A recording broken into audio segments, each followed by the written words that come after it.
Petite vidéo bonus des expériences de la semaine. On vous présente deux expériences. La première, c'est de faire un indicateur coloré avec du curry.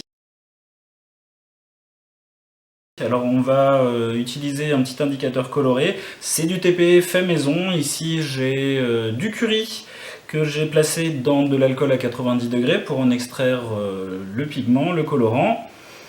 Ici on a du vinaigre donc qui a un pH aux alentours de 2. Et ici on a de la soude, du Destop qui a un pH lui aux alentours de 13-14.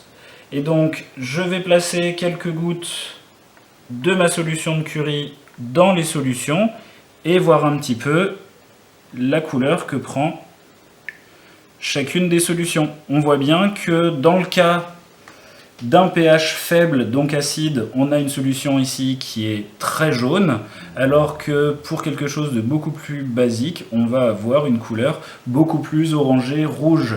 On a donc bien un indicateur coloré dont la couleur va varier en fonction du pH. Et la deuxième, c'est d'étudier les mouvements de convection grâce à une petite spirale de papier. On a parlé lors du cours d'un des échanges qui disait que s'il y avait des différences de température dans un fluide, homogénéiser sa température par mouvement de particules. Donc pour mettre ça en évidence, petite manipulation simple, j'ai ici une spirale de papier que je vais venir placer au sommet d'un stylo. Et je vais placer ça au-dessus du gaz, donc le gaz va réchauffer l'air, l'air va monter, et en montant, l'air fait tourner ma spirale. Alors c'est des manipulations toutes simples, vous pouvez éventuellement les essayer chez vous par rapport à celles sur le pH. Faites bien attention si vous utilisez le Destop, pensez à mettre gants, lunettes et blouse à vous protéger.